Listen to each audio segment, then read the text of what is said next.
എല്ലാവർക്കും നമസ്കാരം. Prep together ക്ലാസ്സസിലേക്ക് എല്ലാവർക്കും സ്വാഗതം. നമ്മളിന്ന് ഒരു പുതിയ സീരീസ് സ്റ്റാർട്ട് ചെയ്യുവാണ്. നമ്മുടെ സബ്സ്ക്രൈബേഴ്സ് കുറേയധികം പേര് ഡിഗ്രി ലെവൽ ആസ്പിറൻസ് ആണ്. അവരിങ്ങനെ ആവശ്യപ്പെട്ടിട്ടുണ്ടായിരുന്നു ഡിഗ്രി ലെവൽ സിലബസ് ബേസ് ചെയ്തിട്ട് ഒരു സ്പെഷ്യൽ സീരീസ് വേണം എന്നുള്ള രീതിയിൽ. അത് കൺസിഡർ ചെയ്തുകൊണ്ടാണ് ഇന്നത്തെ ഈ ഒരു സ്പെഷ്യൽ സീരീസ് നമ്മൾ സ്റ്റാർട്ട് ചെയ്യുന്നത്. ഡിഗ്രി ലെവൽ പ്രിലിംസിന് വേണ്ടിയുള്ള ഇന്ത്യൻ കോൺസ്റ്റിറ്റ്യൂഷൻ എന്ന പോർഷനിലെ കോൺസ്റ്റിറ്റ്യൂവൻ്റ് അസംബ്ലി എന്നത് വെച്ചിട്ടാണ് നമ്മൾ സ്റ്റാർട്ട് ചെയ്യുന്നത്. നിങ്ങൾ തംബ്നെയിലിൽ കണ്ടിട്ടുണ്ടാവും ഈ കോൺസ്റ്റിറ്റ്യൂവൻ്റ് അസംബ്ലി എന്നുള്ളത് ഞാൻ മാർക്ക് ചെയ്തിട്ടിട്ടുണ്ട്. അതുപോലെ തന്നെയാണ് നിങ്ങളും ചെയ്യേണ്ടത്. സിലബസിൻ്റെ ഒരു പ്രിൻ്റ് ഔട്ട് എടുക്കണം ഇന്ന് തന്നെ. എന്നിട്ട് കുറച്ച് ദിവസത്തിനുള്ളിൽ നമ്മൾ ഈ കോൺസ്റ്റിറ്റ്യൂവൻ്റ് അസംബ്ലി കംപ്ലീറ്റ് ചെയ്യും. അപ്പോൾ നിങ്ങളത് മാർക്ക് ചെയ്ത് വെക്കുക. അതുപോലെ ഈ ഒരു സീരീസ് കംപ്ലീറ്റ് ചെയ്യുമ്പോഴേക്കും ഓരോ ടോപ്പിക്കുകളും നമ്മൾ കംപ്ലീറ്റ് ചെയ്ത് കഴിഞ്ഞിട്ടുണ്ടാവും. വെറുതെ കംപ്ലീറ്റ് ചെയ്യല്ല, നമ്മൾ എല്ലാ ഭാഗങ്ങളും എടുക്കുന്നത് നമ്മുടെ UPSC ആസ്പിറൻസ് ഒക്കെ ഉപയോഗിക്കുന്ന Indian polity by M. Laxmikanth എന്ന ടെക്സ്റ്റ് ബുക്ക് ഉപയോഗിച്ചിട്ടാണ്. അപ്പോൾ നിങ്ങൾക്ക് ഒരു ക്ലാരിറ്റി കിട്ടും. എല്ലാ സിലബസിൻ്റെ എല്ലാ ഭാഗങ്ങളും ഞാൻ കവർ ചെയ്തിട്ടുണ്ട്. അതും ഏറ്റവും എഫിഷ്യൻ്റായിട്ട് ഏറ്റവും നല്ല ബുക്ക് ഉപയോഗിച്ച് തന്നെ ഞാൻ കവർ ചെയ്തിട്ടുണ്ട്. ഞാൻ ഡിഗ്രി ലെവൽ പ്രിലിംസ് സ്ട്രാറ്റജിയിൽ പറഞ്ഞിട്ടുണ്ടായിരുന്നു നമുക്ക് എക്സാം ആകുമ്പോൾ കുറേ ടെൻഷൻ വരും. ആ ടെൻഷൻ അകറ്റാൻ ഏറ്റവും നല്ലത് നമുക്ക് ക്ലാരിറ്റി ഉണ്ടാവുക എന്നുള്ളതാണ്. അപ്പോൾ ആ ഒരു ക്ലാരിറ്റി നിങ്ങൾക്ക് ഡെവലപ്പ് ചെയ്യാൻ വേണ്ടി തന്നെയാണ് ഈ ഒരു സിലബസ് ബേസ്ഡ് ആയിട്ടുള്ള സീരീസ് സ്റ്റാർട്ട് ചെയ്തത് തന്നെ. അപ്പോൾ ഇന്ന് മുതലാണ് ഈ സീരീസ് സ്റ്റാർട്ട് ചെയ്യുന്നത്. നിങ്ങളിത് റെഗുലറായിട്ട് കാണാം, കണ്ടിന്യൂസ് ആയിട്ട് മാർക്ക് ചെയ്തു പോവുക, എല്ലാ ഭാഗങ്ങളും മാർക്ക് ചെയ്തു പോവുക. ഈ സീരീസ് കഴിയുമ്പോൾ എല്ലാം വെൽ മാർക്ക്ഡ് ആയിരിക്കണം. നമ്മൾ എല്ലാം കവർ ചെയ്തു എന്നുള്ളൊരു ഉറപ്പുണ്ടാവണം, പ്രത്യേകിച്ച് ഇന്ത്യൻ കോൺസ്റ്റിറ്റ്യൂഷൻ്റെ കാര്യത്തിൽ. പിന്നെ നിങ്ങളുടെ ഫ്രണ്ട്സിനും ഇത് മാക്സിമം ഷെയർ ചെയ്ത് കൊടുക്കാൻ ശ്രമിക്കുക, അവർക്കും ഇത് ഹെൽപ്ഫുൾ ആവട്ടെ. അപ്പോൾ നേരെ നമുക്ക് നമ്മുടെ ക്ലാസ്സിലേക്ക് പോവാം. അപ്പോൾ ക്ലാസ്സിലേക്ക് പോകുന്നതിന് തൊട്ട് മുന്നായിട്ട് ഞാൻ ഡിഗ്രി ലെവൽ പ്രിലിം സ്ട്രാറ്റജിയിൽ പറഞ്ഞിട്ടുണ്ടായിരുന്നു നമുക്ക് എന്തും പഠിക്കുമ്പോൾ ഇഷ്ടത്തോടുകൂടി പഠിക്കുകയാണെങ്കിൽ അത് നമുക്ക് കുറച്ചും കൂടെ ഓർമ്മയിൽ നിൽക്കും. എന്തിനാണ് നമ്മളത് പഠിക്കുന്നത് എന്നുകൂടി നമുക്ക് ഒരു ഉറപ്പുണ്ടാവണം. എന്തിനാണ് നമ്മൾ ഈ ഇന്ത്യൻ ഭരണഘടനയെക്കുറിച്ച് പഠിക്കുന്നത്? നമ്മുടെ PSCക്ക് ആരെയാണ് ആവശ്യം? PSC ഈ ഒരു പരീക്ഷയിലൂടെ തപ്പുന്നത് വെറുതെ ഒരു സിലബസ് തന്നിട്ടൊന്നുമല്ല. PSCക്ക് ആവശ്യം വെൽ ഇൻഫോംഡ് ആയിട്ടുള്ള സിറ്റിസൻസ് ആണ്. അതുകൊണ്ട് തന്നെയാണ് ഈ ഒരു സിലബസിലെ ഓരോ ടോപ്പിക്കും അതിന് അടിസ്ഥാനമായിട്ടുള്ള രീതിയിൽ അവർ പ്രൊവൈഡ് ചെയ്തിട്ടുള്ള എല്ലാത്തിനും അതിൻ്റേതായിട്ടുള്ളൊരു പർപ്പസ് ഉണ്ട്. പലരും പറയാറുണ്ട് എനിക്ക് GK ഇഷ്ടമല്ല, എന്നെ കൊണ്ട് ഇതൊന്നും പറ്റില്ല. പക്ഷേ ഇതൊക്കെ നിങ്ങൾ വെറുതെ ഒരു എക്സാമിന് വേണ്ടി പഠിക്കേണ്ട കാര്യമാണോ? ഈ GK നിങ്ങൾ പഠിച്ചില്ലെങ്കിലും ഓക്കെ ആണെന്നാണോ? ഇന്ത്യൻ ഭരണഘടനയെ കുറിച്ച് നിങ്ങൾ അറിയണ്ടേ? ഇതൊക്കെ ഒരു പൗരൻ എന്ന രീതിയിൽ നിങ്ങൾ അറിയേണ്ട കാര്യങ്ങൾ മാത്രമാണ് PSC നിങ്ങളോട് അറിയണം എന്നാവശ്യപ്പെടുന്നത്. ഒരു വെൽ ഇൻഫോംഡ് സിറ്റിസൺ ആയിരിക്കണം. നിങ്ങൾ ഏത് ഫീൽഡിലോട്ട് പോകുന്നവരാണെങ്കിലും you should be well informed of all these things. അതുകൊണ്ട് തന്നെയാണ് PSC ഒക്കെ ഈ ഒരു സിലബസ് ഡെവലപ്പ് ചെയ്ത് വെച്ചിരിക്കുന്നത് തന്നെ.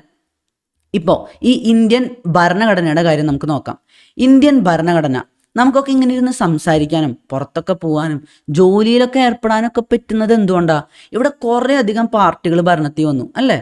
കുറേ അധികം രീതിയിലുള്ള ഭരണകർത്താക്കളും വന്നു. എന്നിട്ടും നമ്മളെ ചൂഷണം ചെയ്യാൻ അവർക്കൊന്നും പറ്റിയില്ല. എന്തുകൊണ്ടാണ്? നമുക്കൊരു സംരക്ഷണ കവചമുണ്ട്. ആ സംരക്ഷണ കവചമാണ് നമ്മളുടെ ഭരണഘടന. അപ്പോൾ നമ്മൾ ഇത്രയും സംരക്ഷിക്കുന്ന ഭരണഘടനയെ കുറിച്ച് നമുക്ക് പഠിക്കണ്ടേ? ഇപ്പോൾ എനിക്കിങ്ങനെ ഇരുന്ന് സംസാരിക്കാൻ പറ്റുന്നത് right to freedom of speech and expression article 19. അതുപോലെ തന്നെ എനിക്കിപ്പോൾ ജോലിയിലൊക്കെ പോകുമ്പോൾ എനിക്ക് ഈക്വാലിറ്റി ഓഫ് ഓപ്പർച്യൂണിറ്റി ഉണ്ട്, ഒരു പോസിറ്റീവ് ഡിസ്ക്രിമിനേഷൻ ഉണ്ട് റിസർവേഷൻ എന്നുള്ള പേരിൽ. പക്ഷെ സ്റ്റിൽ എൻ്റെ കാറ്റഗറിയിലുള്ളവരൊക്കെ എനിക്ക് ഈക്വൽ ആയിട്ട് തന്നെയാണ് കോമ്പീറ്റ് ചെയ്യണത്. അതെന്തുകൊണ്ടാണ്? Article 16 right to equality of opportunity. പിന്നെ അടിയന്തരാവസ്ഥയുടെ കാലത്തൊക്കെ നിങ്ങൾ കേട്ടിട്ടുണ്ടാവും, പണ്ട് കുറേ പേരെയൊക്കെ വെറുതെ ഇങ്ങനെ അറസ്റ്റ് ചെയ്തുകൊണ്ട് പോകുമായിരുന്നു ഒരു കാരണമില്ലാതെ. കാരണം പല റൈറ്റുകളും ആ സമയത്ത് നിലവിലുണ്ടായിരുന്നില്ല, സസ്പെൻഡ് ചെയ്തിരിക്കുകയായിരുന്നു. അതിലൊരു റൈറ്റ് ആയിരുന്നു right to protection against arrest and detention article 22. അത് നാളെ നിങ്ങൾ ആരെങ്കിലും പിടിച്ച് പോലീസ് സ്റ്റേഷനിലോട്ട് കൊണ്ടുപോവാണ്, അറസ്റ്റ് ചെയ്തുകൊണ്ട് പോവുകയാണെങ്കിൽ നിങ്ങൾക്ക് പറയാൻ പറ്റണം ആർട്ടിക്കിൾ 22 പ്രകാരം ഈ രാജ്യത്തിൽ എനിക്ക് right to protection against arrest and detention ഉണ്ട്. സാറ് പിന്നെ എന്നെ എന്ത് കണ്ടിട്ട് പിടിച്ചോണ്ട് പോകണേ എന്ന് ചോദിക്കാൻ പറ്റണം. അതൊക്കെ ആർക്കാ പറ്റുക? വെൽ ഇൻഫോംഡ് ആയിട്ടുള്ള സിറ്റിസൻസിനാണ് പറ്റുക. നമുക്ക് എപ്പോഴും ഒരു റെസ്പെക്റ്റ് ഉണ്ടാകുന്നത് ആരോടാ? നമുക്കൊരു വെൽ ഇൻഫോംഡ് ആയിട്ടുള്ള ഒരു പേഴ്സണെ കാണുമ്പോൾ നമുക്ക് ഒരു റെസ്പെക്റ്റ് ഉണ്ടാവില്ലേ? അപ്പോൾ പരീക്ഷയ്ക്കായിട്ട് വേണ്ടി മാത്രമല്ല നമ്മളിത് പഠിക്കുന്നത്. ശരിയാണ്, എല്ലാവർക്കും ജോലി വേണമെന്നുള്ളൊരു ആവശ്യം ഉണ്ടാവും. പക്ഷെ പരീക്ഷയ്ക്കായിട്ട് വേണ്ടി മാത്രമല്ല, നമ്മളിത് അറിയേണ്ട കാര്യമാണ്. നമ്മളിങ്ങനെ ഒരു ഭരണഘടന നമ്മളെ സംരക്ഷിച്ചുകൊണ്ടിരിക്കുന്നുണ്ടെങ്കിൽ അതിൻ്റെ ബേസ് എന്തൊക്കെയാണ് നമ്മൾ മനസ്സിലാക്കണം. അതിൽ നമ്മളിനി നാളെ ചൂഷണം ചെയ്യാൻ എന്തൊക്കെ അവസരങ്ങളാണ് ഭരണകർത്താക്കൾക്ക് ഇട്ടുകൊടുത്തിട്ടുള്ളത് എന്ന് നമ്മൾ മനസ്സിലാക്കണം. പിന്നെ ഇതെങ്ങനെയാണ് ഇവോൾവ് ചെയ്ത് വന്നത്? ഇത്രയും നല്ലൊരു ഭരണഘടന എളുപ്പത്തിൽ ഉണ്ടായതൊന്നുമല്ല. നമ്മുടെ രംഗ് ദേ ബസന്തി സിനിമയിൽ ആമിർ ഖാൻ പറയുന്നൊരു ഡയലോഗുണ്ട്, നമ്മുടെ സ്വാതന്ത്ര്യ സമര സേനാനികൾ എത്രത്തോളം കഷ്ടപ്പെട്ടിട്ടാണ് നമുക്ക് ഈ ഒരു സ്വാതന്ത്ര്യം നേടി തന്നതെന്നുള്ള ബോധ്യം നമുക്കൊന്നും ഇല്ല എന്നുള്ള രീതിയിൽ. അതുപോലെ തന്നെയാണ് ഈ ഇന്ത്യൻ ഭരണഘടനയുടെ കാര്യത്തിലും നമുക്കൊക്കെ നൽകുന്ന അവകാശങ്ങളുണ്ടല്ലോ, അതിനുവേണ്ടി ഇതുപോലൊരു ഭരണഘടന നമുക്കായിട്ട് ഉണ്ടാവാൻ വേണ്ടി നമ്മളുടെ ഇവിടുത്തെ സ്വാതന്ത്ര്യ സമര സേനാനികളും പല നേതാക്കന്മാരും എത്രത്തോളം കഷ്ടപ്പെട്ടിട്ടുണ്ടെന്ന് നമുക്കൊന്നും അറിയില്ല. അതൊക്കെ ഇതിൻ്റെ ആ ഒരു ബാക്ക് സ്റ്റോറി നോക്കിയാലേ നമുക്ക് മനസ്സിലാവുള്ളൂ. നമ്മുടെ ബ്രിട്ടീഷുകാരാണ് ഈ ചട്ടങ്ങളൊക്കെ കൊണ്ടുവന്ന് ഭരിക്കാനുള്ളൊരു വലിയൊരു ആരംഭം ഇട്ടത്. അവർ 1773 ഒരു റെഗുലേറ്റിംഗ് ആക്ട് കൊണ്ടുവന്നു. ആ 1773 റെഗുലേറ്റിംഗ് ആക്ട് കഴിഞ്ഞിട്ട് അവർ പല പല ചട്ടങ്ങളും കൊണ്ടുവന്നു. അവർക്കൊരു അഹങ്കാരം ഉണ്ടായിരുന്നു, ഞങ്ങൾ വെള്ളക്കാരാണ്, ഞങ്ങൾ ഭയങ്കര പഠിച്ചവരാണ്, നിങ്ങൾക്കൊന്നും നിങ്ങളുടെ ഭരണം നടത്താനുള്ള കഴിവൊന്നുമില്ല, അതുകൊണ്ടല്ലേ നിങ്ങൾ തമ്മിൽ അടിച്ചിട്ട് ഞങ്ങൾക്ക് ഈ ഭരണം മൊത്തം കിട്ടിയത്, നിങ്ങൾ കഴിവ് കെട്ടവന്മാരാണ് എന്നുള്ള രീതിയിലാണ് നമ്മൾ ബ്രിട്ടീഷുകാർ എന്നും നമ്മളെ കണ്ടിട്ടുണ്ടായിരുന്നത്. നമ്മളൊരു സെക്കൻഡ് ക്ലാസ് സിറ്റിസൺ, നമുക്കൊരു കഴിവില്ലാത്ത അടിമകളാവാൻ മാത്രം, നമുക്ക് നമ്മുടെ ബ്രിട്ടീഷുകാർക്ക് വേണ്ടി പണിയെടുക്കാൻ മാത്രം അറിയുന്ന ഒരു വിവരവുമില്ലാത്തവരായിട്ടാണ് നമ്മൾ ഇന്ത്യക്കാരെ കണ്ടിട്ടുണ്ടായിരുന്നത്. 1773 അവർ റെഗുലേറ്റിംഗ് ആക്ട് കൊണ്ടുവന്നു. അതുപോലെ കുറേ അധികം ആക്ടുകൾ കൊണ്ടുവന്നു. പിന്നെ 1935 ഗവൺമെൻറ് ഓഫ് ഇന്ത്യ ആക്ട് വെച്ചിട്ടാണ് നമ്മളുടെ സ്വാതന്ത്ര്യം കിട്ടിയ സമയത്ത് ഭരണഘടന നിലവിൽ വരുന്നത് വരെ ഇവിടുത്തെ ഭരണമൊക്കെ നടന്നത്. നമ്മളെ ഭരണഘടനയും കുറേ അധികം ഈ 1935 ആക്ടിൽ നിന്ന് കുറേ അധികം സ്വാധീനം ഉൾക്കൊണ്ടിട്ടുണ്ട്. പിന്നെ 1947 ഒരു സ്വാതന്ത്ര്യം തരുന്ന ഇന്ത്യൻ ഇൻഡിപെൻഡൻസ് ആക്ട് ഒക്കെ ഉണ്ടായിരുന്നു. അപ്പോൾ ഈ ആക്ടുകളൊക്കെ ബ്രിട്ടീഷുകാർ കൊണ്ടുവരുമ്പോൾ അവരുടെ ഭാവത തന്നെയായിരുന്നു, നിങ്ങൾക്ക് ഭരിക്കാനൊന്നും അറിയില്ല, ഞങ്ങളൊക്കെ പഠിപ്പിച്ചിട്ട് വേണേ നിങ്ങൾക്ക് കുറച്ചെങ്കിലും ഭരിക്കാനൊക്കെ മനസ്സിലാവാൻ വേണ്ടിയിട്ട്. അപ്പോൾ നിങ്ങൾ ആലോചിച്ച് നോക്കിയാൽ, നിങ്ങളുടെ വീട്ടിൽ വന്നിട്ട് ഒരു അതിഥിയായിട്ട് വന്നവർ, കച്ചവടത്തിനൊക്കെ ആയിട്ട് അതിഥിയായിട്ട് വന്നവർ നിങ്ങളുടെ മേൽ ഭരണം സ്ഥാപിച്ചാൽ എന്തായിരിക്കും അവസ്ഥ? എന്നിട്ട് പറയാണ്, നിങ്ങൾക്കൊന്നും അറിയില്ല, നിങ്ങൾക്ക് കുടുംബം നോക്കാൻ അറിയില്ല, ഞങ്ങളുള്ളത് കൊണ്ട് നിങ്ങൾ ജീവിച്ചു പോണു എന്നൊക്കെ തന്നെയാണ് നമ്മളെ ബ്രിട്ടീഷുകാർ പറഞ്ഞിട്ടുണ്ടായിരുന്നത്. 1917 ബ്രിട്ടീഷുകാർ പറഞ്ഞിട്ടുണ്ടായിരുന്നു, ഇവിടെ ഒരു റെസ്പോൺസിബിൾ ഗവൺമെൻറ് കൊണ്ടുവരലാണ് ഞങ്ങളുടെ ലക്ഷ്യം. അതൊക്കെ വെച്ചിട്ടാണ് 1919 ആക്ടൊക്കെ അവർ കൊണ്ടുവന്നത്. നമ്മൾ ആ ഒരു ബ്രിട്ടീഷുകാരുടെ ആക്ടിനെ കുറിച്ച് ഈ ഒരു ഇന്ത്യൻ കോൺസ്റ്റിറ്റ്യൂഷൻ എന്നുള്ളൊരു ഭാഗത്തില്ല, അതുകൊണ്ടാണ് നമ്മൾ ആ ഭാഗം കവർ ചെയ്യാത്തത്. നമ്മൾ ചാപ്റ്റർ 1 ഹിസ്റ്റോറിക്കൽ ബാക്ക്ഗ്രൗണ്ടിനെ കുറിച്ച് നമ്മൾ മുന്നേ പറഞ്ഞിട്ടുള്ളതാണ്. അപ്പോൾ ഇവിടെ നമുക്ക് കോൺസ്റ്റിറ്റ്യൂവൻ്റ് അസംബ്ലിനെ കുറിച്ചാണ് വരുന്നത്. അപ്പോൾ ഇതൊക്കെ കേട്ടുകൊണ്ടിരിക്കുകയായിരുന്നു നമ്മളുടെ ഇന്ത്യക്കാർ. അപ്പോൾ അവരുടെ മനസ്സിങ്ങനെ വിങ്ങി പൊട്ടിക്കൊണ്ടിരിക്കുകയാണ്. സ്വന്തം രാജ്യത്താണ് ഇത്രയും അവഹേളനം അവർ കണ്ടുകൊണ്ടിരിക്കണം, ഏതാണ്ട് ഭരിക്കാനറിയാത്ത മണ്ടന്മാർ. ആ ഒരു സമയത്താണ് നമ്മളുടെ പണ്ട് ചാണക്യനൊക്കെ എഴുതിയ അർത്ഥശാസ്ത്രത്തിനെ കുറിച്ചൊക്കെ ഇന്ത്യക്കാരറിയുന്നത്. അപ്പോഴാണ് മനസ്സിലാക്കുന്നത്, നമ്മുടെ ഇന്ത്യയിൽ തന്നെ ഏറ്റവും നല്ല രീതിയിലുള്ള ഭരണത്തിനുള്ള പല വിധത്തിലുള്ള ഡോക്യുമെൻസും വന്നിട്ടുണ്ട്. നമ്മളത്ര മണ്ടന്മാരൊന്നുമല്ല. കുറേ അധികം ഇന്ത്യൻ പൈതൃകത്തിനെ കുറിച്ചൊക്കെ അവർ പഠിച്ചത് അപ്പോഴാണ്. അപ്പോൾ കണ്ടില്ലേ, അവർ ആ ഒരു ഹിസ്റ്ററി പഠിച്ചപ്പോൾ അവർക്ക് മനസ്സിലായി അവരുടെ ആ ഒരു മഹത്വം എന്താണെന്ന് അവർക്ക് മനസ്സിലായി. നമ്മളും ഹിസ്റ്ററി പഠിക്കുമ്പോൾ നമ്മൾ മനസ്സിലാക്കേണ്ടത് അതാണ്, ഈ ഇന്ത്യ എന്ന ഭൂമി എത്രത്തോളം മഹത്വമുള്ളതാണെന്ന് മനസ്സിലാക്കണമെങ്കിൽ നമ്മൾ ഈ ഹിസ്റ്ററി ഒക്കെ പഠിക്കണം. അത് നമ്മൾ വേറൊരു ഭാഗത്ത് പഠിക്കും. പക്ഷേ പലരും പറയാറുണ്ട്, ഹിസ്റ്ററി പഠിച്ചിട്ട് എന്ത് കിട്ടാനാ? അവിടെയൊക്കെ മനസ്സിലാക്കേണ്ട കാര്യം ഇതാണ്, നമ്മളുടെ ഈ മണ്ണിൽ എത്രത്തോളം മഹത്വമുള്ള വ്യക്തികളാണ് ജീവിച്ചിട്ടുള്ളത്, അവർ എങ്ങനെയാണ് മഹത്വമുള്ളവരായി മാറിയത്, അവരുടെ പോസിറ്റീവ് ആസ്പെക്ട്സ് എന്തൊക്കെയായിരുന്നു, അതിലെന്തൊക്കെ പോസിറ്റീവ് ആസ്പെക്ട്സ് നമുക്ക് യൂസ് ചെയ്യാൻ പറ്റും. കാരണം പലപ്പോഴും ചരിത്രം ആവർത്തിക്കാറുണ്ടെന്നാണ് പറയാറുള്ളത്. അപ്പോൾ അവിടെയൊക്കെ നമുക്ക് എന്ത് സ്ട്രാറ്റജി ഫോളോ ചെയ്യണമെന്ന് അവരുടെ ജീവിതം പഠിക്കുന്നത് നമ്മളെ ഹെൽപ്പ് ചെയ്യും. അത് ഇന്ത്യൻ ഹിസ്റ്ററിയിലത്തെ ഒരു കാര്യമാണ്. പക്ഷേ ഞാൻ പറഞ്ഞെന്ന് മാത്രം, നമ്മളുടെ ഫ്രീഡം ഫൈറ്റേഴ്സിന് വരെ ഒരു ഊർജ്ജം കിട്ടിയത് നമ്മളുടെ പഴയ കാലത്തിലോട്ട് ചകഞ്ഞ് നോക്കിയപ്പോഴാണ്. അത് നമുക്കൊരു എക്സാമ്പിളാണ്. നമ്മളിതൊക്കെ പഠിക്കേണ്ടത് അനിവാര്യമാണ് എന്ന് പറഞ്ഞു തരുന്നൊരു എക്സാമ്പിളാണ്. അപ്പോൾ ബ്രിട്ടീഷുകാരിങ്ങനെ അവഹേളിച്ചുകൊണ്ടിരിക്കുകയായിരുന്നു. പക്ഷേ ഇന്ത്യക്കാർക്ക് ഒരുവിധം മനസ്സിലായി ചരിത്രമൊക്കെ പഠിച്ചപ്പോൾ, ഞങ്ങൾ അത്ര മണ്ടന്മാരൊന്നുമല്ല, നിങ്ങൾ പറയണ പോലെയൊന്നുമല്ല, ഞങ്ങൾക്ക് പറ്റും ഇവിടെ ഭരിക്കാനായിട്ട്. അപ്പോൾ അങ്ങനെ ആ ഒരു ആത്മവിശ്വാസം ഒക്കെ വന്ന നേരത്താണ് നമ്മുടെ ഇന്ത്യക്കാർ ഞങ്ങൾക്കും വേണം സ്വന്തമായിട്ടൊരു ഭരണഘടന, അതിനായിട്ട് ഒരു ഭരണഘടന നിർമ്മാണ സമിതി ഞങ്ങൾക്ക് വേണം എന്നൊക്കെ പറയുന്നത്. ഇവിടെ നിങ്ങൾ കാണുന്നത് നമ്മളുടെ കോൺസ്റ്റിറ്റ്യൂവൻ്റ് അസംബ്ലിയുടെ ഒരു മീറ്റിങ്ങിൻ്റെ പിക്ചറാണ്. ഇവിടെ നിങ്ങൾക്ക് കാണാൻ പറ്റും. ഇത് നമ്മളെ ജവഹർലാൽ നെഹ്റു, നമ്മളുടെ ആദ്യത്തെ പ്രധാനമന്ത്രിയായ ജവഹർലാൽ നെഹ്റു, പല വിശിഷ്ട വ്യക്തികളും ഈ ഒരു കോൺസ്റ്റിറ്റ്യൂവൻ്റ് അസംബ്ലിയിലുണ്ട്. അപ്പോൾ അതിലേക്കൊക്കെ ഒരു പാത തുറന്നിട്ടത് നമ്മളുടെ 1934 ഒരു കമ്മ്യൂണിസ്റ്റ് നേതാവ് ഉണ്ടായിരുന്നു, MN റോയ് എന്ന പേരുള്ള. അപ്പോൾ അദ്ദേഹമാണ് ആദ്യമായിട്ട് ആവശ്യപ്പെട്ടത് നമുക്ക് നമ്മുടെ സ്വന്തമായിട്ടുള്ളൊരു ഭരണഘടന വേണം, അല്ലാതെ ഈ ബ്രിട്ടീഷുകാർ കൊണ്ടുവരുന്ന ഭരണഘടന വെച്ച് അവരുടെ അടിമകളായിട്ട് നിന്നാൽ പോരാ എന്ന് ആദ്യമായിട്ട് നമ്മുടെ MN റോയ്, ഒരു കമ്മ്യൂണിസ്റ്റ് നേതാവായിരുന്നു, അദ്ദേഹം ആവശ്യപ്പെട്ടു. അതിനുശേഷം 1935 നമ്മളുടെ ഇന്ത്യൻ നാഷണൽ കോൺഗ്രസ്, നമ്മുടെ സ്വാതന്ത്ര്യ സമരത്തിലൊക്കെ വലിയ മുൻകൈ വഹിച്ചത് ഇന്ത്യൻ നാഷണൽ കോൺഗ്രസ് ആണെന്ന് നിങ്ങൾക്ക് എല്ലാവർക്കും അറിയാമായിരിക്കുമല്ലോ. അപ്പോൾ ഇന്ത്യൻ നാഷണൽ കോൺഗ്രസ് തന്നെ ആവശ്യപ്പെടുന്നത് നമുക്ക് ഒരു ഭരണഘടന വേണം, സ്വന്തമായിട്ട് ഭരണഘടന വേണമെന്ന് 1935 INC അഥവാ ഇന്ത്യൻ നാഷണൽ കോൺഗ്രസ് ആവശ്യപ്പെടുന്നത്. അത് കഴിഞ്ഞിട്ട് 1938 ആയപ്പോഴാണ്, ഞാനിവിടെ കാണിച്ചു തന്നില്ലേ, നമ്മുടെ ജവഹർലാൽ നെഹ്റു നമ്മുടെ ഇന്ത്യൻ നാഷണൽ കോൺഗ്രസിൻ്റെ വലിയ നേതാവായിരുന്നല്ലോ. അപ്പോൾ ഇന്ത്യൻ നാഷണൽ കോൺഗ്രസിൻ്റെ ബിഹാഫിൽ തന്നെ അദ്ദേഹം പറഞ്ഞു, സ്വതന്ത്രമാകാൻ പോകുന്ന ഇന്ത്യക്ക് വേണ്ടി ഒരു സ്വന്തമായിട്ട് നമ്മൾ ഇന്ത്യക്കാർ തന്നെ ഉണ്ടാക്കിയിട്ടുള്ള, പുറത്തുനിന്ന് ഒരു വിധത്തിലുള്ള ഇൻഫ്ലുവൻസും ഇല്ലാതെ, ഈ ബ്രിട്ടീഷുകാരോ ആരും നമ്മളെ ഇൻഫ്ലുവൻസ് ചെയ്യാണ്ട് നമുക്ക് സ്വന്തമായിട്ട് ഒരു ഭരണഘടന വേണം എന്ന് നമ്മുടെ ജവഹർലാൽ നെഹ്റു തന്നെ ആവശ്യപ്പെടുന്നത് 1938 അദ്ദേഹം ഇങ്ങനെയാണ് പറഞ്ഞത്: the constitution of free India must be framed without outside interference, പുറത്തു നിന്നുള്ള ഒരു വിധത്തിലുള്ള ഇടപെടലുകളും ഇല്ലാതെ, by a constituent assembly elected on the basis of adult franchise, അതായത് നമ്മുടെ പ്രായപൂർത്തിയായവർക്ക് വോട്ടിംഗ് റൈറ്റ്സ് നൽകിക്കൊണ്ട് അവരൊക്കെ കൂടി തിരഞ്ഞെടുക്കുന്ന ഒരു ഭരണഘടനാ നിർമ്മാണ സമിതി വേണം ഇവിടെ ഒരു ഭരണഘടന നിർമ്മിക്കാനായിട്ട്. അല്ലാതെ ബ്രിട്ടീഷുകാർ വെക്കുന്ന ആൾക്കാരൊന്നുമല്ല, നമുക്ക് ഇന്ത്യക്കാർക്ക് വേണ്ടി ഇന്ത്യക്കാർ തിരഞ്ഞെടുത്ത ഒരു കോൺസ്റ്റിറ്റ്യൂവൻ്റ് അസംബ്ലി വേണമെന്ന് 1938 നമ്മളുടെ ജവഹർലാൽ നെഹ്റു ആവശ്യപ്പെട്ടു. അങ്ങനെ ആവശ്യങ്ങളൊക്കെ വന്നു. പക്ഷേ ഈ ആവശ്യങ്ങൾ നമ്മളെ ബ്രിട്ടീഷുകാർ പെട്ടെന്നൊക്കെ സമ്മതിക്കും. അവർ പറഞ്ഞുകൊണ്ടിരിക്കുകയല്ലേ, നിങ്ങൾ മണ്ടന്മാരാണ്, നിങ്ങളെയും കൊണ്ടൊന്നും പറ്റില്ലടോ, നിങ്ങളെയും കൊണ്ട് ഭരിക്കാൻ പറ്റില്ല. നമ്മുടെ വീട്ടിൽ വന്ന് പറയണത് ആലോചിച്ച് നോക്കിയാൽ മതി. അപ്പോൾ നമ്മളുടെ മനസ്സിലെ ഫീലിംഗ് എന്തായിരിക്കുന്നത് ജസ്റ്റ് ഒന്ന് ആലോചിച്ച് നോക്കിയാൽ മതി. അപ്പോൾ അന്നത്തെ നെഹ്റുവിൻ്റെയും നമ്മുടെ പട്ടേലിൻ്റെയും അംബേദ്കറിൻ്റെ ഒക്കെ മനസ്സിൽ എത്രത്തോളം തീയായിരുന്നു എന്ന് നിങ്ങൾക്ക് മനസ്സിലാവും. അപ്പോൾ അങ്ങനെ പറഞ്ഞുകൊണ്ടിരുന്നു. നമ്മുടെ ആവശ്യം നമ്മൾ പ്രകടിപ്പിച്ചു, പക്ഷെ അവർ സമ്മതിക്കുന്നുണ്ടായില്ല. പക്ഷെ നമുക്കുള്ള സിറ്റുവേഷൻ വരാണ്ടിരിക്കുമോ? അങ്ങനൊരു സിറ്റുവേഷൻ വന്നു. 1939 നമ്മുടെ ഹിറ്റ്ലർ അവിടെ ജർമ്മനിയും ബ്രിട്ടനൊക്കെ ആയിട്ട് യുദ്ധം തുടങ്ങി. ജപ്പാൻ നമ്മുടെ ജർമ്മനിയുടെ കൂടെയായിരുന്നു. അപ്പോൾ അങ്ങനെ വന്നപ്പോൾ, യുദ്ധം വന്നപ്പോൾ നമ്മുടെ ബ്രിട്ടീഷുകാർ കുറച്ച് പുറകോട്ട് പോയി.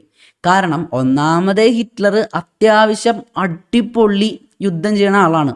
ആളുടെ മുന്നിൽ പിടിച്ചു നിൽക്കാൻ നമ്മുടെ ബ്രിട്ടീഷുകാർക്ക് അത്രയ്ക്ക് എളുപ്പമായിരുന്നില്ല. നിങ്ങൾ പല വേൾഡ് വാർ 2 റിലേറ്റഡ് ആയിട്ടുള്ള പല സിനിമകളും കണ്ടാൽ നിങ്ങൾക്ക് മനസ്സിലാവും, പല സമയത്തും ബ്രിട്ടൻ ഭയങ്കര പരുങ്ങല്ലായിരുന്നു. അപ്പോൾ അങ്ങനെയുള്ളൊരു സമയത്ത് ഇന്ത്യ കൂടെ നിന്നില്ലെങ്കിൽ ബ്രിട്ടീഷുകാർക്ക് ഒടുക്കത്തെ പ്രശ്നമായിരിക്കും. പ്രത്യേകിച്ച് നമ്മുടെ ജപ്പാൻ നമ്മുടെ ജർമ്മനിയുടെ കൂടെയാണല്ലോ. അപ്പോൾ ജപ്പാൻ ജർമ്മനിയുടെ കൂടെ ആയതും, പിന്നെ നമ്മുടെ Subhash Chandrabose Indian national army എന്നും പറഞ്ഞ് സ്റ്റാർട്ട് ചെയ്ത് ജപ്പാൻ്റെ കൂടെ കൂടിയിട്ടുണ്ടായിരുന്നു. അപ്പോൾ ജപ്പാൻ്റെ കൂടെ കൂടിയ സ്ഥിതിക്ക് നമ്മുടെ ഇന്ത്യൻ നാഷണൽ ആർമി അവരുടെ കൂടെയാണ്. ഇപ്പോൾ ജപ്പാൻ ഇവിടെ ഇന്ത്യനെ ആക്രമിച്ച് വന്നാലോ, നമ്മളുടെ ബ്രിട്ടീഷുകാർ അവരെ എങ്ങനെ നേരിടും? അപ്പുറത്ത് ഒരു മൂലയിൽ നമ്മുടെ യൂറോപ്പ് ഭാഗത്ത് ഈ ജർമ്മനീനെ, ഹിറ്റ്ലറുടെ കീഴിലുള്ള ജർമ്മനീനെ പോരാടിക്കൊണ്ടിരിക്കുന്നു. ഇവിടെ ജപ്പാൻ, അതും ഇന്ത്യക്കാരുടെ സപ്പോർട്ടോടു കൂടി തന്നെ ഇവിടെ കയറി വന്നു കഴിഞ്ഞാൽ മൊത്തത്തിൽ പ്രശ്നമില്ലേ? ഏതാണ്ട് ജപ്പാൻ വരികയാണ്, നമ്മുടെ വീട്ടിലാണ് ഈ ബ്രിട്ടീഷുകാർ നമ്മളെ ഭരിച്ചുകൊണ്ടിരിക്കുന്നത്.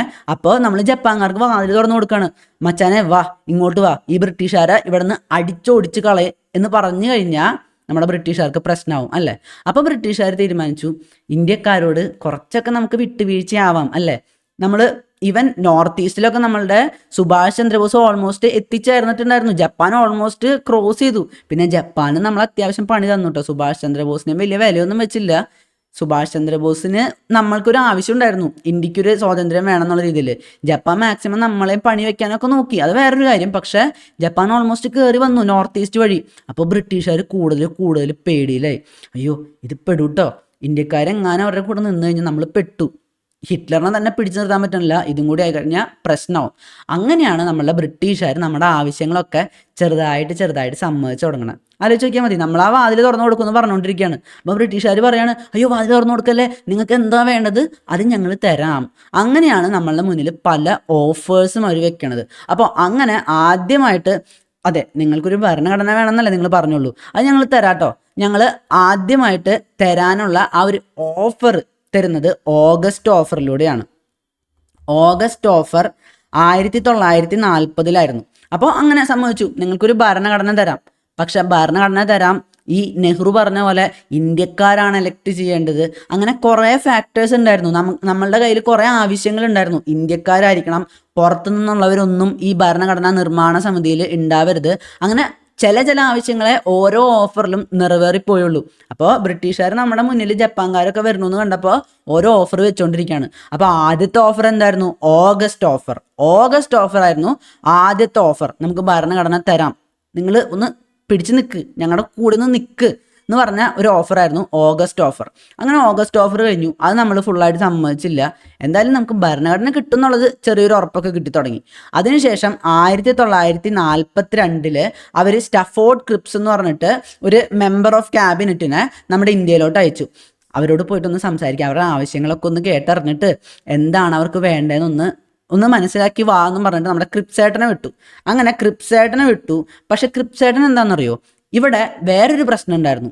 പാകിസ്ഥാൻ, നമ്മുടെ മുസ്ലിം ലീഗൊക്കെ 1940 ആയപ്പോഴേക്കും ഞങ്ങൾക്ക് സ്വന്തമായിട്ടൊരു രാജ്യം വേണം, ഈ ഹിന്ദുക്കാരുടെ കൂടെ നിൽക്കാൻ ഞങ്ങൾക്ക് പറ്റില്ല. ഇതിന് ഏറ്റവും ഇമ്പോർട്ടൻ്റ് ആയിട്ടുള്ള കാര്യം എന്തുണ്ടായെന്ന് വെച്ച് കഴിഞ്ഞാൽ 1935 ഗവൺമെൻറ് ഓഫ് ഇന്ത്യ ആക്ടിനെ കുറിച്ച് ഞാൻ പറഞ്ഞില്ലേ. അപ്പോൾ ഈ ഗവൺമെൻറ് ഓഫ് ഇന്ത്യ ആക്ട് വന്നപ്പോൾ ഇവിടെ ഒരു എലക്ഷൻ നടത്തി. ആ എലക്ഷൻ നടത്തിയപ്പോൾ അതിൽ ഇന്ത്യൻ നാഷണൽ കോൺഗ്രസിനായിരുന്നു ഏറ്റവും കൂടുതൽ സീറ്റ് കിട്ടിയത്. മുസ്ലിം ലീഗ് കുറേ സ്ഥലത്തൊക്കെ പുറകിലായിരുന്നു. ഈവൻ ചില സ്ഥലത്ത് നമുക്ക് കൂട്ടുമന്ത്രിസഭ ഉണ്ടാക്കാന്നൊക്കെ പറയില്ലേ. ഇവിടെ പ്രൊവിൻസസിലോട്ടുള്ള ഇലക്ഷൻ നടത്തിയപ്പോൾ 1935 ആയപ്പോഴേക്കും പ്രൊവിൻസസിനൊക്കെ ഓട്ടോണമി കൊടുത്തിട്ടുണ്ടായിരുന്നു. കുറച്ചും കൂടെ സ്വന്തമായിട്ട് തീരുമാനങ്ങൾ എടുക്കാനൊക്കെ. പ്രൊവിൻസസ് എന്ന് പറയുമ്പോൾ നമ്മളെ സ്റ്റേറ്റ്സ് ഒക്കെ പോലെ, സംസ്ഥാനങ്ങളൊക്കെ പോലെ. അപ്പോൾ അവർക്കൊക്കെ അധികാരം കൊടുത്തിട്ടുണ്ടായിരുന്നു. നിങ്ങൾക്ക് ഇഷ്ടമുള്ള തീരുമാനങ്ങൾ ഒരു പരിധി വരെ എടുത്തോളൂ എന്നുള്ള രീതിയിൽ അധികാരം കൊടുത്തിട്ടുണ്ടായിരുന്നു. അപ്പോൾ അങ്ങനെ ഒരു അധികാരം കിട്ടുന്ന സമയത്ത് മുസ്ലിം ലീഗ് ഒരു കൂട്ടുമന്ത്രിസഭയൊക്കെ ഉണ്ടാക്കാന്ന് പറയുമ്പോഴും കോൺഗ്രസ് വേണ്ട മോനെ, ഞങ്ങൾക്ക് ഞങ്ങളുടെ സീറ്റ് ഉണ്ട്, ഞങ്ങൾക്ക് ഞങ്ങളുടെ സീറ്റ് മതി, നിങ്ങളുമായിട്ട് വലിയ താല്പര്യമില്ല എന്നുള്ള രീതിയിൽ കോൺഗ്രസ് അത്യാവശ്യം ഒഴിവാക്കിക്കൊണ്ടിരുന്നു. അപ്പോൾ മുസ്ലിം ലീഗ്, പ്രത്യേകിച്ച് നമ്മുടെ ജിന്നിക്കൊക്കെ തോന്നി, ഈ കോൺഗ്രസിന് കൂടെ നിന്ന് കഴിഞ്ഞാൽ പണിയാവട്ടോ, ഇവരുടെ കൂടെ നിന്ന് കഴിഞ്ഞാൽ ചിലപ്പോൾ നമ്മളത്ര പരിഗണിച്ചൊന്നും വരില്ല, നമുക്ക് സ്വന്തമായിട്ടൊരു രാജ്യം ഉണ്ടാക്കാം. അപ്പോൾ ആ രാജ്യത്ത് പോയി കഴിയുമ്പോൾ ജിന്ന പ്രധാനമന്ത്രി, പിന്നെ ബാക്കിയുള്ളവർ മന്ത്രിമാർ, നമുക്ക് ഏറ്റവും കൂടുതൽ സ്ഥാനം കിട്ടാനൊക്കെ സാധ്യത മുസ്ലിങ്ങൾക്ക് വേണ്ടി ഒരു രാജ്യം എന്ന് പറയുമ്പോഴാണ്. ബ്രിട്ടീഷുകാർ ഓൾറെഡി തുടങ്ങി വെച്ചിട്ടുണ്ടായിരുന്നു. നിങ്ങൾ PSCക്കൊക്കെ പഠിച്ചിട്ടുള്ളവരാണെങ്കിൽ നിങ്ങൾക്ക് അറിയായിരിക്കും, 1905 നമ്മളെ ബംഗാൾ വിഭജനമൊക്കെ നടന്നു കഴിഞ്ഞിട്ട് കുറേയധികം ഈ മുസ്ലിങ്ങൾക്ക് എലക്ഷനൊക്കെ എന്താ പറയുക, സെപ്പറേറ്റ് ഇലക്ട്രേറ്റ് ഒക്കെ കൊടുത്തിട്ടുണ്ടായിരുന്നു. മുസ്ലിങ്ങൾ മാത്രം മത്സരിക്കുന്ന, മുസ്ലിങ്ങൾ മാത്രം മുസ്ലിം കാൻഡിഡേറ്റിനെ തിരഞ്ഞെടുക്കുന്ന രീതിയിലുള്ള എലക്ഷനൊക്കെ സ്റ്റാർട്ട് ചെയ്തിട്ടുണ്ടായിരുന്നു. അപ്പോൾ വിഭജനം നമ്മുടെ ബ്രിട്ടീഷുകാരുടെ എന്താ പറയുക, അവരുടെ ഒരു നയമാണ്. നമ്മൾ സിനിമയിലൊക്കെ കാണാറില്ലേ, ഇപ്പോൾ ഒരു കുടുംബത്തിനെ ഏറ്റവും എളുപ്പത്തിൽ നമ്മൾക്ക് തോൽപ്പിക്കാൻ പറ്റുന്നത് എങ്ങനെയാ, ആ കുടുംബത്തിൻ്റെ ഉള്ളിൽ തന്നെ നമ്മൾ അടി ഉണ്ടാക്കുക, അവരെ തമ്മിൽ നമ്മൾ വേർപിരിയിപ്പിക്കുക. ഇപ്പോൾ അച്ഛനും അമ്മയും തമ്മിൽ അടി ഉണ്ടാക്കുക, അല്ലെങ്കിൽ മോനും അച്ഛനും തമ്മിൽ അടി ഉണ്ടാക്കുക.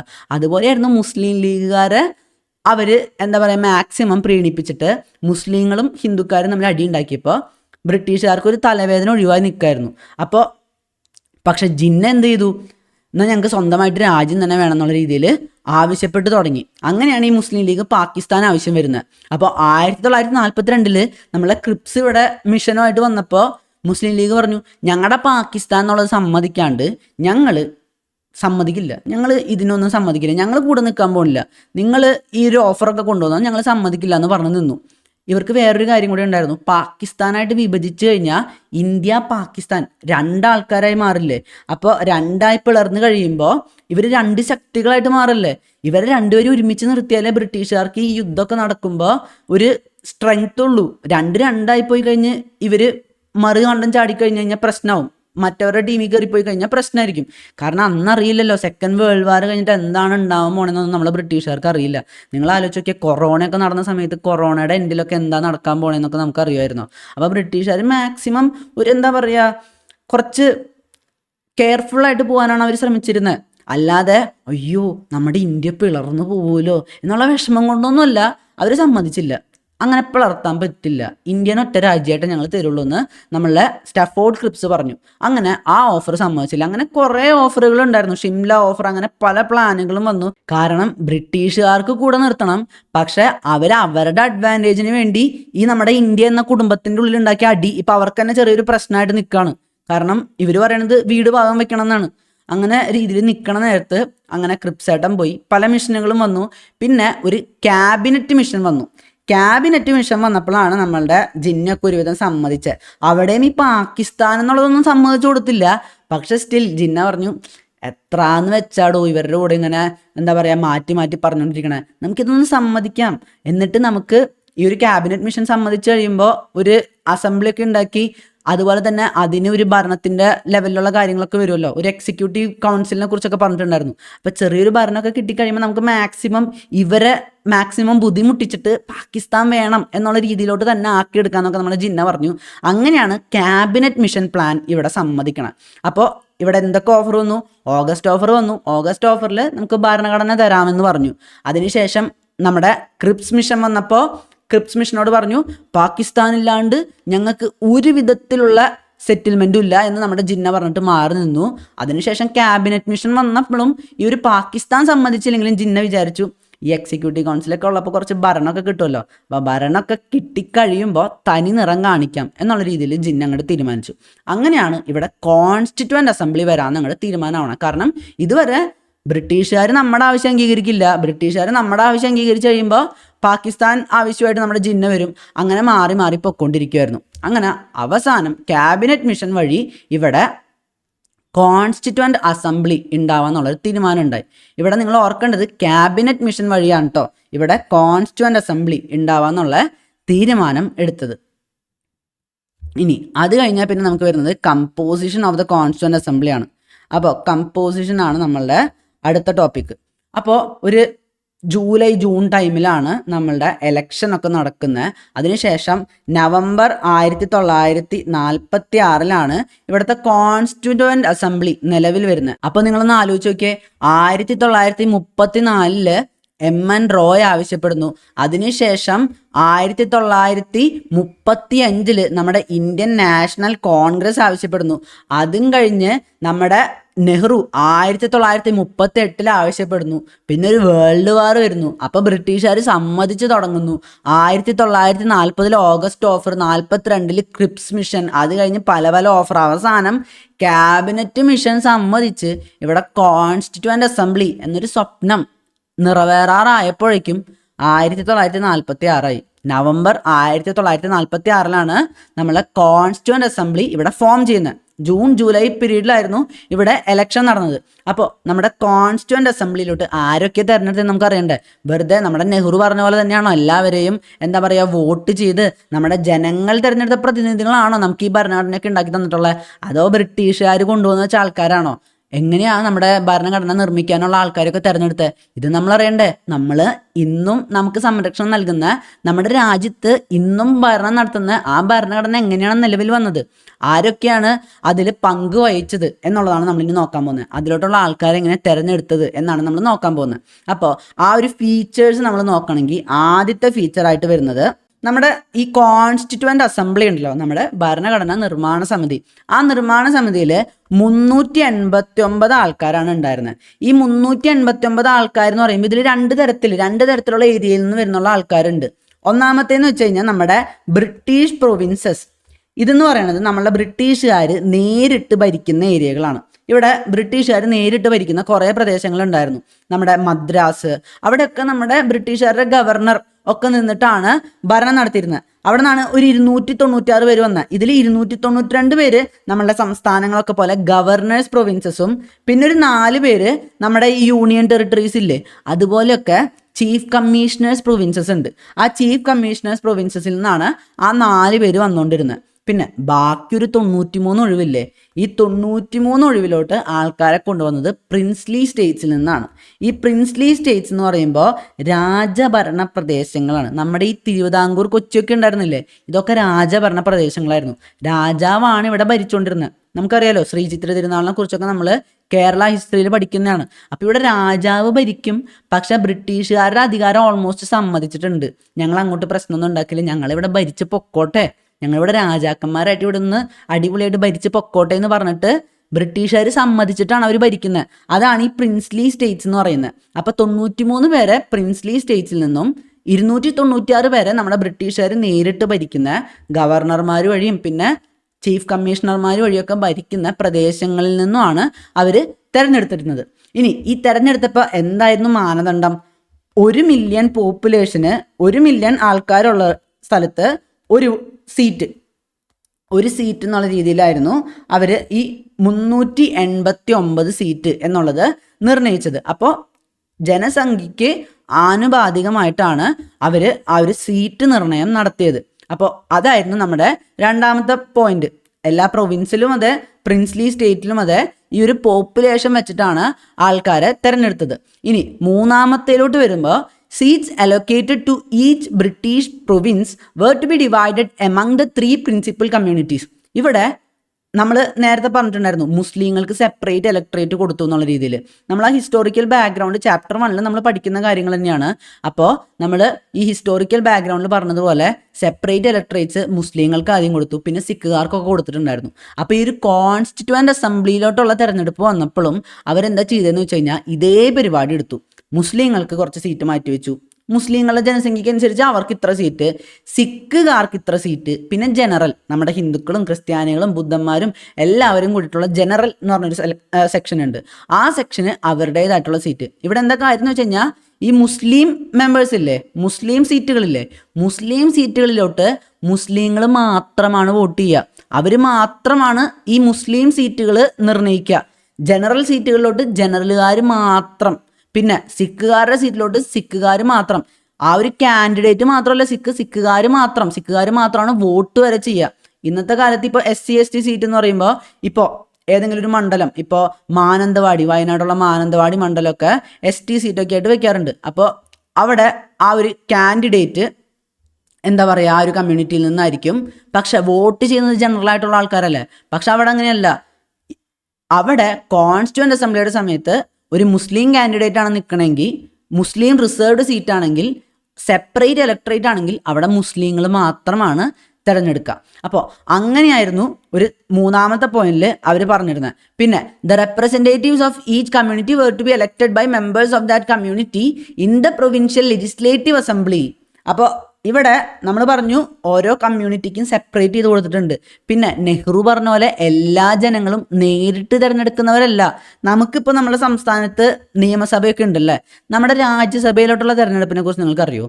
ഈ നിയമസഭയിലത്തെ നമ്മുടെ MLA-മാരൊക്കെ ഒരുമിച്ച് കൂടിയിട്ടാണ് നമ്മുടെ രാജ്യസഭയിലോട്ട് ആരൊക്കെ അയക്കണം എന്നൊക്കെ തീരുമാനിക്കാറുള്ളത്. അപ്പോൾ രാജ്യസഭയിലോട്ട് നിൽക്കുന്നവരുടെ ഒരു കാൻഡിഡേറ്റ് പട്ടിക വെക്കും, എന്നിട്ട് നമ്മുടെ MLA-മാർ അവരെ തിരഞ്ഞെടുക്കും, ആരൊക്കെയാണ് പോകേണ്ടതെന്നുള്ളത് തിരഞ്ഞെടുക്കും. അതുമാതിരി തന്നെയായിരുന്നു നമ്മുടെ ഇവിടെ പ്രൊവിൻഷ്യൽ ലെജിസ്ലേറ്റീവ് അസംബ്ലി ഓൾറെഡി ഉണ്ട്. ഞാൻ പറഞ്ഞില്ലേ 1935 ആ ഒരു ഗവൺമെൻറ് ഓഫ് ഇന്ത്യ ആക്ട് വഴി പ്രൊവിൻസസിന് കുറച്ചും കൂടെ അധികാരം കിട്ടി. പിന്നെ 37 ഇലക്ഷനൊക്കെ നടന്നതിനെ പറ്റി. അപ്പോൾ അതൊക്കെ കഴിഞ്ഞ് പിന്നീടും ഈ ഒരു ഇലക്ഷനുള്ള സെറ്റപ്പ് ഈ 35 ആക്ട് തന്നെ കൊണ്ടുവന്നിട്ടുണ്ട്.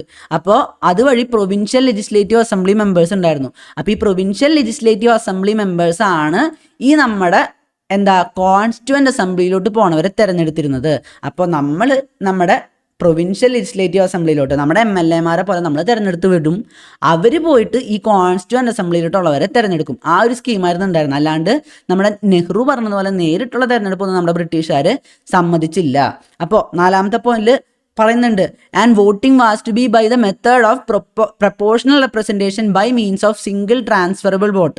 അപ്പോൾ സാധാരണ രീതിയിലുള്ള ഇലക്ഷൻ അല്ലാന്ന് മാത്രം നിങ്ങൾ അറിഞ്ഞാൽ മതി. ഈ proportional representation by means of single transferable vote എന്താണെന്ന് നിങ്ങൾ ഡീറ്റെയിൽ ആയിട്ട് മനസ്സിലാക്കേണ്ട ആവശ്യമൊന്നുമില്ല. ഇവിടെ സിംഗിൾ ട്രാൻസ്ഫറബിൾ വോട്ട് എന്ന് പറയുമ്പോൾ നിങ്ങൾക്ക് ജസ്റ്റ് ഒരു സമ്മറി തരാനായിട്ട് പറയാം. നമുക്ക് ഒരു വോട്ട് എന്ന് പറയുമ്പോൾ ഇപ്പോൾ ഫിഫ ദ ബെസ്റ്റ് അവാർഡ് കണ്ടില്ലേ? അപ്പോൾ മെസ്സിക്ക് ഫസ്റ്റ് ചോയ്സ് കൊടുക്കുന്നു, സെക്കൻഡ് ചോയ്സ് ഹാലൻഡിന് കൊടുക്കുന്നു, അതിനുശേഷം തേർഡ് ചോയ്സ് വേറൊരാൾക്ക് കൊടുക്കുന്നു. അപ്പോൾ മെസ്സിക്കല്ല കിട്ടുന്നെങ്കിൽ രണ്ടാമത്തെ ആളെയും പരിഗണിക്കാൻ പറ്റും. അങ്ങനെയൊക്കെ ഒരു കൺസിഡറേഷൻ ഉണ്ടായിരുന്നില്ലേ? അതുപോലെയായിരുന്നു ആ ഒരു വോട്ടിംഗ് സിസ്റ്റം. നമുക്ക് ഒരൊറ്റ വോട്ടല്ല. ഇപ്പോൾ 3 പേരുടെ മത്സരത്തിൽ ഒരാൾ എലിമിനേറ്റ് ആയി പോയി കഴിഞ്ഞാൽ ആ മൂന്നാമത്തെ ആളെ ഫസ്റ്റ് പ്രിഫറൻസ് കൊടുത്തവരുടെ വോട്ടുകളൊക്കെ അവരുടെ സെക്കൻഡ് പ്രിഫറൻസ് ആർക്കാണോ അവരിലോട്ട് ട്രാൻസ്ഫർ ചെയ്ത് കൊടുക്കും. ഒരു സിംഗിൾ ട്രാൻസ്ഫറബിൾ വോട്ട് സിസ്റ്റം ആയിരുന്നു. അതിനെക്കുറിച്ച് നിങ്ങൾ ഡീറ്റെയിൽ ആയിട്ട് മനസ്സിലാക്കേണ്ട ആവശ്യമില്ല. അപ്പോൾ നോർമൽ ആയിട്ടുള്ളൊരു ഇലക്ഷൻ അല്ല നടന്നത്, ഡയറക്റ്റ് ഇലക്ഷൻസ് അല്ല നടന്നത്, ഇൻഡയറക്റ്റ് ഇലക്ഷൻസ് ആണ് നടന്നത്. ഇതാണ് നിങ്ങൾ തലയിൽ വെക്കേണ്ട ഏറ്റവും ഇമ്പോർട്ടൻ്റ് ആയിട്ടുള്ള കാര്യം. ഇൻഡയറക്റ്റ് ഇലക്ഷൻസ് വഴിയാണ് നമ്മളുടെ ബ്രിട്ടീഷ് പ്രൊവിൻസസിൽ ഇലക്ഷൻ നടന്നത്. അത് മാത്രമല്ല, ഈ മുസ്ലിങ്ങൾക്കും സിഖുകാർക്കും ജനറൽ കമ്മ്യൂണിറ്റിക്കും സെപ്പറേറ്റ് ചെയ്ത് സീറ്റുകൾ പ്രൊവൈഡ് ചെയ്തിട്ടുണ്ടായിരുന്നു. ഇതും കൂടെ നിങ്ങൾ മനസ്സിൽ ഓർത്ത് വെക്കണം. ഇനി 5ാമത്തെ പോയിന്റിലോട്ട് വരുമ്പോൾ എന്താ പറയണമെന്ന് അറിയോ? The representatives of the princely states were to be nominated by the heads of the princely states. അപ്പോൾ നമ്മളുടെ രാജഭരണ പ്രദേശങ്ങളിൽ ഇപ്പോൾ നമ്മളെ രാജാക്കന്മാരൊക്കെ ഇല്ലേ, നമ്മുടെ തിരുക്കൊച്ചിയുടെ രാജാവ് ഉണ്ടാവും, തിരുവിതാംകൂർ, കൊച്ചി, അങ്ങനെ രാജാക്കന്മാരൊക്കെ ഉണ്ടാവില്ലേ, മൈസൂർ രാജാവ് ഉണ്ടാവും. ഇവരൊക്കെയാണ് തീരുമാനിക്കുക പ്രിൻസ്ലി സ്റ്റേറ്റ്സിൽ നിന്ന് ആര് പോകണമെന്ന്. ഈവൻ ലെജിസ്ലേറ്റീവ് അസംബ്ലിയിൽ നിന്നോ ജനങ്ങളോ തിരഞ്ഞെടുക്കുന്നവരൊന്നുമല്ല, രാജാക്കന്മാർ തീരുമാനിക്കും ആര് പോകണം. ഞാൻ തീരുമാനിക്കും, ഞാനാണ് രാജാവ്, ഞാൻ തീരുമാനിക്കും ആര് പോകണമെന്ന്. അപ്പോൾ നമ്മൾ നെഹ്റു പറഞ്ഞ പോലെ ജനങ്ങൾ തിരഞ്ഞെടുക്കുന്ന ആൾക്കാരൊന്നും അല്ല ഈ ഭരണഘടനാ നിർമ്മാണ സമിതിയിലോട്ട് പോയത്. ഇങ്ങനെ ഇൻഡയറക്റ്റ് ഇലക്ഷൻസ് വഴി നമ്മുടെ ലെജിസ്ലേറ്റീവ് അസംബ്ലിയിലത്തെ ആൾക്കാർ ജാതിപരമായിട്ടൊക്കെ ഡിവൈഡ് ചെയ്തിട്ട് തിരഞ്ഞെടുത്ത്, അതുപോലെ തന്നെ പ്രിൻസ്ലി സ്റ്റേറ്റ്സിൽ നിന്ന് നമ്മുടെ രാജാക്കന്മാർ നോമിനേറ്റ് ചെയ്ത് വിട്ടവരൊക്കെയാണ് നമ്മളുടെ ഭരണഘടനാ നിർമ്മാണ സമിതിയിൽ ഉണ്ടായിരുന്നത്. അപ്പോൾ ഇവിടെ നമ്മൾ ഓർത്തിരിക്കേണ്ട കാര്യം എന്താണെന്ന് വെച്ച് കഴിഞ്ഞാൽ, നമ്മുടെ ഈ ഭരണഘടനാ നിർമ്മാണ സമിതി എന്ന് പറയുന്നത് ഒരു partly elected and partly nominated ബോഡിയാണ്. അതായത് നമ്മുടെ ബ്രിട്ടീഷ് പ്രൊവിൻസിൽ നിന്ന് എലക്റ്റഡ് ബോഡി ആയിരുന്നെങ്കിൽ നമ്മളുടെ പ്രിൻസ്ലി സ്റ്റേറ്റ്സിൽ നിന്ന് നോമിനേറ്റഡ് ബോഡി ആയിരുന്നു പോയിട്ടുണ്ടായിരുന്നത്. ഈ പാർട്ട്ലി എലക്റ്റഡ് എന്ന് പറയുമ്പോൾ ഡയറക്റ്റ്ലി എലക്റ്റഡ് ആണോ? അല്ല, ഇൻഡയറക്റ്റ്ലി എലക്റ്റഡ് ആണ്. അപ്പോൾ ഇൻഡയറക്റ്റ് എലക്ഷൻസ് വഴി തിരഞ്ഞെടുത്തിരുന്നവരെയാണ് നമ്മളുടെ കോൺസ്റ്റിറ്റ്യുവൻ്റ് അസംബ്ലിയിലോട്ട് നമ്മൾ പറഞ്ഞയച്ചിരുന്നത്. അതുപോലെ തന്നെ നോമിനേറ്റ് ചെയ്തവരെയും.